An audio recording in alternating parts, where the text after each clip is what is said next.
नमस्कार दोस्तों, मैं अमन स्वागत करता हूं आपके अपने YouTube चैनल एजुकेशन हब पर। आज है 28 सितंबर और चलिए जानते हैं 28 सितंबर से संबंधित कुछ इंपॉर्टेंट अपडेट्स। आगे बढ़ने से पहले जानते हैं आज के दिवस के बारे में। तो आज है 28 सितंबर और आज के दिन मनाया जा रहा है विश्व रेबीज दिवस। और इस साल जो रेबीज दिवस मनाया जा रहा है उसका थीम रखा गया है रेबीज की सीमाओं को तोड़ना। तो प्रत्येक वर्ष 28 सितंबर को विश्व रेबीज दिवस मनाया जाता है। यह कुत्तों के काटने से होने वाली एक बीमारी है जिसको हाइड्रोफोबिया के नाम से जाना जाता है। बढ़ते हैं कुछ अन्य व्यक्तियों के बारे में। तो आज शहीद आजम भगत सिंह का जन्म हुआ था 28 सितंबर साल 1907 को। तो इसलिए आज इनकी जयंती मनाई जा रही है। साथ ही साथ 28 सितंबर साल 1929 को भारत कोकिला या स्वर कोकिला के नाम से मशहूर लता मंगेशकर जी का भी जन्म हुआ था। तो इनकी भी जयंती आज मनाई जा रही है। अब बढ़ते हैं कुछ करंट अफेयर्स की तरफ। तो यहाँ पे पहला प्रश्न है कि आईसीसी महिला टी20 विश्व कप टूर्नामेंट का 9वां संस्करण 30 से 20 अक्टूबर 2024 को कहाँ आयोजित किया जाएगा? बांग्लादेश में, संयुक्त अरब अमीरात में, मलेशिया में या जॉर्डन में? तो यहाँ पर सही आंसर होता है कि आईसीसी टी20 महिला जो विश्व कप टूर्नामेंट का आयोजन जो है वह संयुक्त अरब अमीरात में किया जाएगा। हालांकि यह प्रस्तावित था बांग्लादेश में, लेकिन कुछ कारणों से बांग्लादेश में नहीं हो पाया, जिसके कारण यह संयुक्त अरब अमीरात में होगा। साथ ही साथ संयुक्त अरब अमीरात में ग्लोबल एरो स्पेस समिट का भी आयोजन किया जाएगा। अन्य ऑप्शन की यहाँ पे बात करें तो मलेशिया भी हाल ही में, तो जो आपका अंडर 19 टी20 महिला वर्ल्ड कप 2025 में खेला जाएगा, उसका आयोजन किया जाएगा मलेशिया में। और जॉर्डन की बात करें तो पूरे विश्व में कुष्ठ रोग से मुक्त होने वाला विश्व का पहला देश जो बना है वह जॉर्डन बना है। और बात करते हैं यहाँ पर आईसीसी के बारे में। तो आईसीसी की जो स्थापना है 15 जून साल 1909 में किया गया था। इसका जो हेडक्वार्टर है वह दुबई और संयुक्त अरब अमीरात यूएई में स्थित है। और वर्तमान समय में आईसीसी की जो चेयरमैन है वह है ग्रेग बर्केल। बढ़ते हैं अगले क्वेश्चन की तरफ। तो यहाँ पे अगला जो क्वेश्चन है कि हाल ही में किस राज्य में भारत का पहला सरपंच पद के लिए पूर्णतः कागज रहित चुनाव कराया गया? मध्य प्रदेश, गुजरात, महाराष्ट्र या उत्तर प्रदेश? तो सही ऑप्शन होता है ए कि मध्य प्रदेश के रतुआ रतनपुरा में रतुआ रतनपुरा में भारत का पहला ऐसा चुनाव हुआ जो सरपंच पद के लिए हुआ और पूर्णतः का मतलब कि कागज के बिना हुआ, मतलब कि यहाँ पे ऑनलाइन ईवीएम के द्वारा यहाँ पर चुनाव कराया गया। तो इस प्रकार से भारत का पहला सरपंच पद के लिए पूर्णतः कागज रहित चुनाव बन चुका है। अब यहाँ पे अब बात करते हैं अन्य ऑप्शंस की। तो अभी हाल ही में चर्चे में था गुजरात, और गुजरात चर्चे में रह रहे कारण यह था कि अक्षय ऊर्जा सम्मेलन में सबसे अधिक जो पुरस्कार मिला वह गुजरात राज्य को मिला।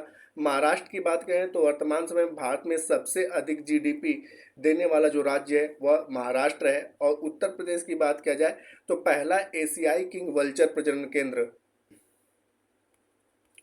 पहला एशियाई किंग वल्चर प्रजनन केंद्र पूरे विश्व में उत्तर प्रदेश के महाराजगंज में खोला जा रहा है, जिसके कारण यह चर्चे में रहा। अब यहाँ पे थोड़ा सा चर्चा कर लेते हैं मध्य प्रदेश के बारे में। तो जो यहाँ पर चुनाव हुए थे उसमें जो मुख्य निर्वाचन अधिकारी थे उनका नाम था सुखवीर सिंह।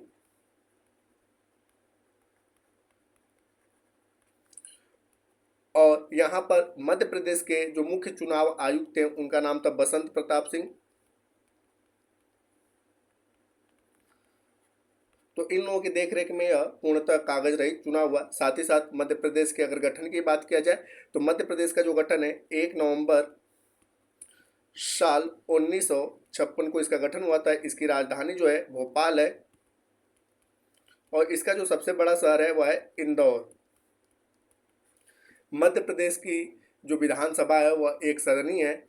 और यहाँ पर अगर बात किया जाए कि इसके कुल विधानसभा में सीटों की संख्या कितनी है तो 230 विधानसभा में है। और लोकसभा की बात किया जाए तो लोकसभा में कुल 29 सीटें हैं और राज्यसभा में कुल 11 सीटें हैं। और मध्य प्रदेश के अगर डिस्ट्रिक्ट की बात किया जाए तो मध्य प्रदेश में कुल डिस्ट्रिक्ट की संख्या 55 है। अगला प्रश्न है कि एशिया पावर इंडेक्स 2024 में भारत का स्थान क्या रहा? प्रथम, दूसरा, तीसरा या चौथा? तो यहाँ पर एशिया पावर इंडेक्स में जो भारत का स्थान रहा वह तीसरा रहा, तो सही आंसर होता है सी। यहाँ बात करते हैं कि पहले स्थान पे जो था वह अमेरिका था, दूसरे स्थान पर रहा चीन, तीसरे स्थान पे भारत और चौथे स्थान पर जापान रहा। इस इंडेक्स को जो है लोवी इंस्टीट्यूट के द्वारा जारी किया गया था। लोवी इंस्टीट्यूट के द्वारा जारी किया गया था। अगला क्वेश्चन है कि हाल ही में भारत का कौन सा एयरपोर्ट 2027 तक भारत की पहली एयर ट्रेन शुरू करेगा? जगत गुरु संत तुकाराम महाराज एयरपोर्ट या शहीद भगत सिंह एयरपोर्ट या महर्षि वाल्मीकि एयरपोर्ट या इंदिरा गांधी अंतर्राष्ट्रीय हवाई अड्डा?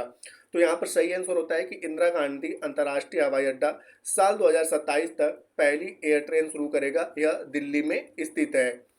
अन्य की बात करें तो अभी हाल ही में चर्चे में था पुणे एयरपोर्ट, जिसका नाम बदल करके जगत गुरु संत तुकाराम महाराज एयरपोर्ट किया गया, और चंडीगढ़ एयरपोर्ट का नाम बदल करके शहीद भगत सिंह एयरपोर्ट किया गया, और अयोध्या एयरपोर्ट का नाम बदल करके महर्षि वाल्मीकि एयरपोर्ट किया गया, जिसके कारण यह चर्चे में। तो यहाँ पे दिए गए प्रश्न के अनुसार सही आंसर होता है डी। अगला प्रश्न है कि दलितों पर अत्याचार के सबसे अधिक मामले किस राज्य में दर्ज किया गया? उत्तर प्रदेश में, राजस्थान में, मध्य प्रदेश में या गोवा में? तो दलितों पर सबसे अधिक अत्याचार के मामले जो है वह उत्तर प्रदेश में दर्ज किया गया, तो सही आंसर होता है ए। यहाँ पर दूसरे क्रम पे जो था वह राजस्थान था और तीसरे क्रम पे जो था वह मध्य प्रदेश था। गोवा की अगर बात करें तो अभी हाल ही में चर्चे में था गोवा, क्योंकि भारत का 55वां भारतीय अंतर्राष्ट्रीय फिल्म महोत्सव जो है गोवा में आयोजित किया जाएगा साल 2024 में अक्टूबर के महीने में, जिसके कारण यह चर्चे में था। अब कुछ वन लाइनर करेंट अफेयर्स यहाँ पे जानते हैं। तो अभी हाल ही में चर्चे में था कि भारत का पहला कार्बन डाइऑक्साइड से मेथेनॉल प्लांट की शुरुआत पुणे में किया जाएगा और यह एक प्रकार का पायलट प्लांट रहेगा। दूसरा चर्चे में था कि भारतीय संसद ने नई दिल्ली में 10वें राष्ट्रमंडल संसदीय संघ भारत क्षेत्र सम्मेलन की मेजबानी किया और यह ओम बिरला की अध्यक्षता में संपन्न हुआ। और अभी हाल ही में श्रीलंका के जो नए राष्ट्रपति बने हैं उनका नाम है अनुराग कुमार दिसानायके, और कंबोडिया में भारत के नए राजदूत बने हैं जिनका नाम है वनलाल वन्ना। अभी हाल ही में एक पुस्तक चर्चा में थी जिसका नाम था खाकी में स्थित प्रज्ञ, और इसके लेखक हैं अनिल रतूड़ी। कमल चावला ने IBSF विश्व 6 रेड चैंपियनशिप में स्वर्ण पदक जीतकर भारत का नाम रोशन किया। और अभी हाल ही में भारत और ओमान के बीच अल नाज 5 नामक संयुक्त सैन्य अभ्यास संपन्न हुआ। बात करते हैं एक पेड़ एक माह जो परियोजना थी, इसे भारत के प्रधानमंत्री के द्वारा लॉन्च किया गया था, और साथ ही साथ इसे ऐप के रूप में भारत के केंद्रीय संचार मंत्री ज्योतिरादित्य सिंधिया के द्वारा लॉन्च किया गया है। और अभी हाल ही में हरिनी अमरसूरिया को जो है श्रीलंका का नया प्रधानमंत्री बनाया गया है। बात करते हैं फेडरल बैंक की, तो फेडरल बैंक के नए MD और CEO KVS मरीन बने हैं। एकलव्य पुरस्कार जो है वह ओडिशा का सबसे प्रतिष्ठित खेल पुरस्कार है और साल 2024 में इसे प्रत्यक्ष रे को दिया गया है, जिसके कारण चर्चे में रहे। तो दोस्तों ये थे आज के करंट अफेयर्स के अपडेट। अब तो मैं पिछले सेशन में पूछे गए प्रश्न का उत्तर देने का। तो पिछले सेशन में आपसे पूछा गया था कि 25वें अंतर्राष्ट्रीय भारतीय फिल्म अकादमी पुरस्कार समारोह 7 से 9 मार्च 2025 में कहाँ आयोजित किया जाएगा? तो जिसका सही उत्तर था जयपुर। तो जिन्होंने भी सही उत्तर दिया उनके लिए बधाई। अब समय आज के प्रश्न का। तो आज का प्रश्न है कि एशिया पावर इंडेक्स 2024 में भारत का स्थान क्या रहा? पहला, दूसरा, तीसरा या चौथा? तो आप इसका आंसर हमें कमेंट बॉक्स में दे सकते हैं। आपके कमेंट का हमें इंतजार रहेगा। तो दोस्तों वीडियो पसंद आए तो वीडियो को लाइक करें, कमेंट करें तथा अपने दोस्तों के साथ शेयर करें, और चैनल पर आए तो चैनल को सब्सक्राइब अवश्य करें। तथा इस PDF के लिए आप हमारे टेलीग्राम से जुड़ सकते हैं, जिसका लिंक वीडियो के डिस्क्रिप्शन में दिया हुआ है। तो वीडियो के अंत तक बने रहने के लिए धन्यवाद। मिलते हैं जल्दी नेक्स्ट वीडियो में।